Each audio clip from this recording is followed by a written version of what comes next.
সুপ্রিয় দর্শক শ্রোতা, এই মুহূর্তে অবস্থান করতেছি শেরপুর সেই তারাকান্দি বাজার। আমরা এখানে আসছি হাসান ভাইয়ের সেই পোল্ট্রি খামারে। কেন সেই পোল্ট্রি খামারটা বেছে নিল, চলুন তাহলে তার সাথে একটু পরামর্শ নিব। সে কিভাবে এই পরিচালনা করতেছে এবং কিভাবে সে এই পোল্ট্রি খামারের উদ্যোক্তা হলো। চলুন তাহলে আমাদের সাথে থাকবেন। আসসালামু আলাইকুম। তো আপনি এর আগে কি করতেন, লেখাপড়া কতদূর করছেন বা এর আগে কি করতেন একটু জানাতেন? আমি এর আগে লেখাপড়ার পাশাপাশি লেখাপড়া করার পরে আমি দেশের বাইরে চলে যাই। দেশের বাইরে প্রায় 10-15 বছর যাবৎ প্রবাস জীবনে ছিলাম। প্রবাস জীবনের পর থেকে আসার পরে এইখানে প্রবাস জীবনটা হলো খুব কষ্টময় জীবন, এবং কি কষ্টময় বললে হবে না, ওটা একটা প্রবাস জীবনটা হয়েছে একটা জীবনের সাফল্যতার একটা অংশ। এটা এই সময়টাতে আসার পরে দীর্ঘদিন দেশে পরিকল্পনা করি কি করা যাবে, এমন একটা কিছু করার দরকার, উদ্যোগ দরকার, যে তো সাধারণ মানুষের যাতে উপকার হয়, কিছু কর্মজীবী লোকদের যেন কর্মসংস্থান হয়। তখন ভাবতে ভাবতে চিন্তা করলাম কি করব। একটা প্রতিষ্ঠান করতে গেলে অনেক ধরনের অনেক কিছুই প্রয়োজন পড়ে। তো ওইখান থেকে হঠাৎ করে আর মাথায় আসলো পোল্ট্রি খামার গড়াবো। পোল্ট্রি খামারের পিছনে এটা দেখা গেছে অনেক লোকজনের কর্মসংস্থান হয়, নিজেদের একটা ভালোভাবে পরিচালনা করলে মানুষদের একটা প্রোটিনের ব্যবস্থা হয়। একটা নিজের একটা উদ্যোগ হলো, মানে মানুষের চাকরি করা লাগলো না। তবে ইনশাল্লাহ নিজে ব্যবসা করতেছি, পোল্ট্রি মোটামুটি লাভজনক। যে আপনি যে এই উদ্যোগটা নিলেন, তো এখানে তো আপনি অনেক দিন যাবত কাজ করতেছেন। কতদিন? প্রায় 6-7 বছর যাবত। 6-7 বছর।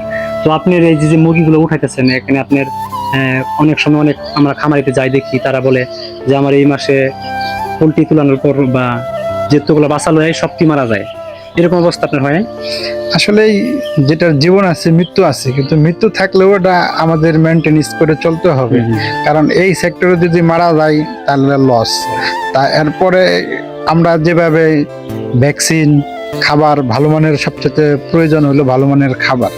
এই খাবারটা হলো বাংলাদেশের মধ্যে একজন বর্তমানে আছে নারিশ কোম্পানির খাবারটা টপ লেভেলের।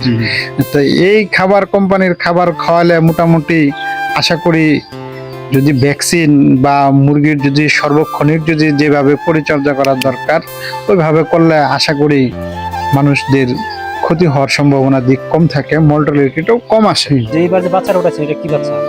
এটা নারিশের কালার বাট। এটা 40 থেকে 45 দিনের ভিতরে 1 কেজি ওয়েট আসে। তো আপনি যে নারিশের থেকে নিয়ে আসছেন, আপনার ওষুধপাতি সবকিছু তারা কি দেখাশোনা করে না আপনি নিজেই দেখাশোনা? কোম্পানির সাপোর্ট আছে, কোম্পানির মেডিকেল স্টিম আছে, বা আরো মানে যতটুকু সার্বক্ষণিক কোম্পানি সহযোগিতা করে লোকজন, মানে যখনই যেটা প্রয়োজন হয় আমরা সার্বক্ষণিক তাদের সাথে যোগাযোগ করে ভালো একটা ফলাফল পাই। কতদিন যাবত কাজ করতেছেন, আপনার লসের সংখ্যা কি বেশি না একটু লাভের সংখ্যা বেশি? আসলে মূলত হয়েছে কি, বিজনেসে লস এবং লাভ থাকবেই, তবে আশা করি লস হবেই। লস যদি না হয় তাহলে ব্যবসা হালাল হবে না, কিন্তু লস হয় লাভও হয়। তাই বেশিরভাগ সম্ভাবনার দিক লসের থেকে লাভবানের দিকে আমি একটু বেশি আছি। এই দেশে যে অসংখ্য বেকার রয়েছে, তো তাদের উদ্দেশ্যে কি আপনি এটা কি পালন করতে বলবেন নাকি চাকরির পিছনে ছুটতে বলবেন? বেকারদের জন্য কর্ম করার দরকার, ছোট হোক বড় হোক, যে যেটাই পালন করতে পারে। কেউ মুরগি পালন করতেছে, কেউ গরু পালন করতেছে, কেউ ছাগল পালন করতেছে। তবে এর ভিতরে কর্ম ব্যস্ততার মধ্যেই 3টা প্রোডাক্ট ভালোর দিক। এটা যারাই ভালোভাবে কাজ করতে পারে ইনশাল্লাহ আমার মনে হয় কেউ লসে আসে না। তো এর আগে আপনি কি বাচ্চা পালন করতেন? এর আগে নারিশের বর্ণালী পালছিলাম, নারিশের পোল্ট্রি পালছি, রানীক্ষেত, গাম্বুরু। এই বিষয়টা আপনারা এই ওষুধগুলো কোথা থেকে নিয়ে আসেন, নাকি কোম্পানি থেকে? আসলে রানীক্ষেত, গাম্বুরু এটা মুরগির খুব বড় ধরনের একটা রোগ। এই রোগের জন্য কোম্পানি থেকে সরকারিভাবে ভ্যাকসিন আছে। নিরাপদ হলো ভালো কোম্পানির ভালো ভ্যাকসিন নির্ণয় করা। তা ভ্যাকসিনে এটাতে কখনো কঞ্জুসপনা করা যাবে না, ভালো মানের ভ্যাকসিনটাই ব্যবহার করতে হবে। কি এখানে একাই কাজ করেন নাকি কোনো কর্মচারী নিয়োগ করছেন? না, এখানে আমার 2টা লোক আছে, তারা সর্বক্ষণিক কাজ করে। তারা এখন আপাতত এখানে না, একটু বাহিরে গেছে, তো 2জন লোক কাজ করতেছে। প্রায় 2জন লোক আমার কালার বাট 2000, পোল্ট্রি থাকে 2000, তারপরে সোনালি থাকে 2000, মোট 6000 মুরগি আমার এখানে প্রতি মাসে প্রতি বছর প্রতি লড়ে আর কি ই হয়। যে আপনি যদি নারিশ ফিডের যে এখান থেকে যে খাওয়ান বাচ্চাগুলোকে, আর অন্য কোনো কোম্পানির লোকে যুক্ত আছেন না, বা কিরকম এই বিষয়টা জানাবেন? না, আসলে আমি এট ফার্স্ট শুরু করছি নারিশ নিয়েই। এটা আমার জীবনের বাংলাদেশে ব্যবসা যখন ফার্স্ট টাইম শুরু করি, নারিশ নিয়ে শুরু করছি। এখন পর্যন্ত নারিশের সাথে আছি।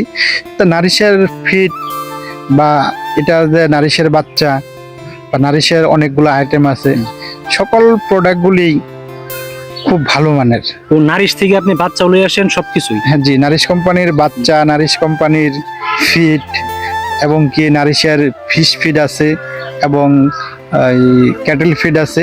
সকল প্রোডাক্টই প্রাণী খাদ্যের ভিতরে নারিশ হলো সবচেয়ে ফিডের রাজা। দেশের চাইতে ভালো মানের কোনো ফিড আসলে আমার দৃষ্টিতে পড়ে না। আর যারা খামারি রয়েছে তারাও অবশ্যই এক নজরে নারিশের গুণগান বলতে পারবে। নারিশ সবসময় একটা কথা বলছিল, নারিশের একটা স্লোগান হয়েছে ফার্স্ট খামারি, ফার্স্ট ফার্মার। ফার্স্ট ফার্মার সবার আগে ফার্মারদের নারিশ গুরুত্ব দেয়। আমি প্লাস একজন ডিলার প্লাস একজন খামারি, তাই আশা করি দুইটার দিক দিয়েই ইনশাল্লাহ ভালো আছি। তবে যতদূর ব্যবসা করতেছি, নারিশের অবদানটা অনেক আমাদের জন্য খুবই গুরুত্বপূর্ণ। আসসালামু আলাইকুম। তো আপনি যে এখানে হাসান ভাই এখানে কাজ করতেছেন কতদিন যাব? কাজ করতেছি প্রায় 4-5 মাস হইব। তো আপনি এখানে কাজ কি কি করেন আপনি ভাই হাসানের? কাজ করি আপনার গাড়ি, ওই যে নারিশ কোম্পানির ডিলার ভাই আছে, ওখান থেকে মাল আনি, মাল আনার পরে বাচ্চা পালি, পানি পুনি খাওয়াই, এই আর কি। তো আপনি যেখানে হাসান ভাই এখানে কাজ করতেছেন, তার সাথে কাজ করে কিরকম লাগতেছে এই বিষয়টা একটু বলবেন? না, ওনার সাথে কাজ করে আমার খুব ভালো লাগতেছে। তো অসংখ্য অসংখ্য ধন্যবাদ।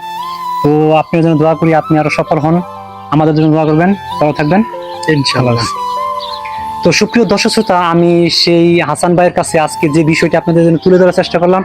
তো আপনারা যদি সফল উদ্যোক্তা হতে চান, অবশ্যই আপনাদেরকে যে যারা এখানে কর্ম করতেছে বা তারা সবসময় এটা নিয়ে ব্যস্ত, তাদের কাছে আপনারা পরামর্শ নেবেন। আমি 10 লাখ টাকা নিয়ে ব্যবসা শুরু করলাম, আমি 3-4 মাস পরেই সফল হয়ে যাব। আসলে ভাই এটা কখনোই সম্ভব না। আসলে এখানে কাজ করতে হলে আপনার যে মুরগির বাচ্চাটা আপনার মানুষের মতো ভালোবাসতে হবে।